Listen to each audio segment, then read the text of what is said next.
Some people in thinking about what life was like there have commented on the lack of privacy. Right. Can you talk to me about that?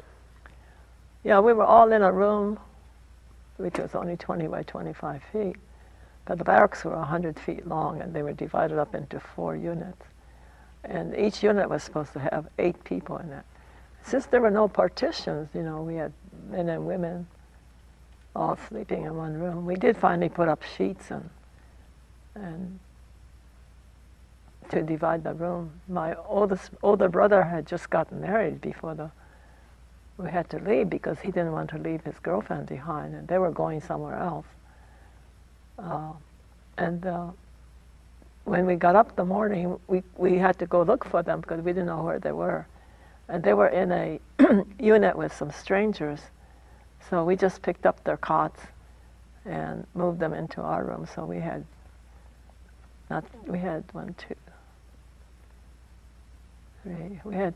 7 people altogether. So we put sheets over in their section so they would have some privacy. My girlfriend and I used to walk every night around the camp, which would be a mile square, so that we could talk, because we had no way to talk without people hearing us. Or, you know, people sat on the steps outside the door and they would sit and gossip with the neighbors, but we wanted to do teenage talk, we had to go somewhere else. And our mess hall was communal. We ate cafeteria style. The restrooms, both women and men, were separated. We called them latrines. The toilet seats were did not have partitions or doors until much, much later, so, you know, it was just open space. The shower room had 5 or 6 shower heads, and there were no stalls or curtains in between. So in the beginning, people like my mother would stay up late hoping to take a shower where her neighbors weren't around, but they all stayed up late and they all wanted to take their shower in privacy. So I ended up in our block, we put like a Japanese soaking tub. They bought the cement and made what we call a ofuro, and people would wash themselves under the shower, and then would go in and soak in the tub. And then pretty soon became sort of a socializing method, you know, for our older generation, because they were kind of, I guess, taking over the custom that they have in Japan. Well, it must have been a kind of traumatic thing to have that total lack of privacy after, particularly given some of the cultural outlooks of the Issei. Yeah, it was, because all of us lived in separate homes. You know, we had our own kitchen. The first time you went into the latrines, just tell me what you saw and what thoughts you had about that. Well, when I first walked in there, I think it was probably the morning after we got there, and we didn't even have any washcloths or toothbrush because everything was in our suitcases. And to the right of the door was a whole a trough, the whole length of the wall, with hot and cold water faucets placed, maybe 6 or 7 of them. But they were separated, so you can't wash your hand with just cold water or hot water, you know. Eventually, they put the two together like in a V shape, and then all the toilet seats were one after another. I can't remember how many. Back to back also. So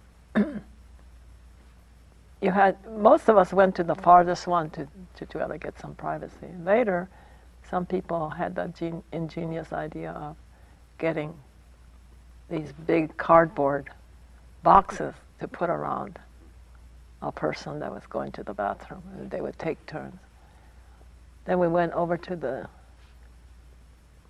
separate shower room in the back, and there were just the 5 or 6 shower heads, it was kind of a shock because all of us had lived in private home with our own separate bathroom, our kitchen, and especially for our parents, they had come from a custom in Japan where they all shared the Japanese tub, but when they got to the United States, they became accustomed to having their own privacy, so it was very hard on them.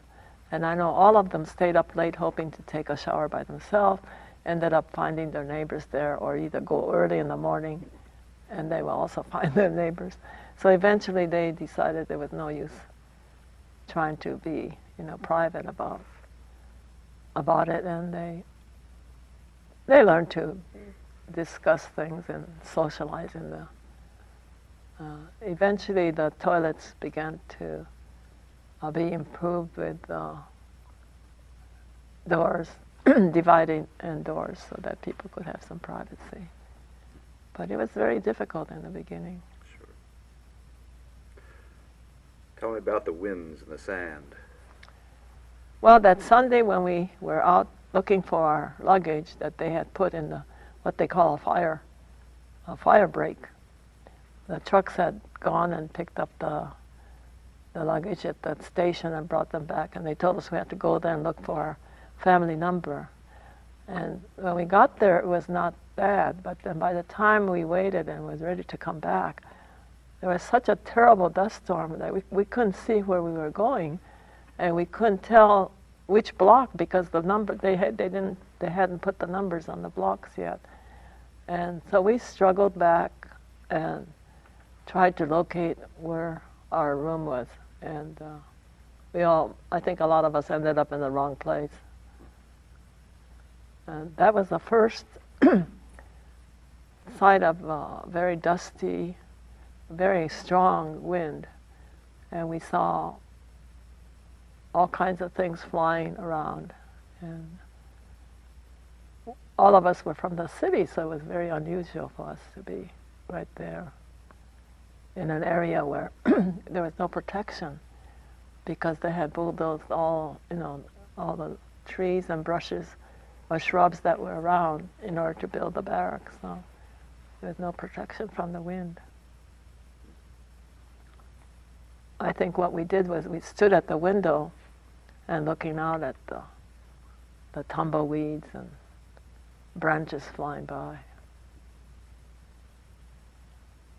That's quite a shock. It's quite a change. Yeah.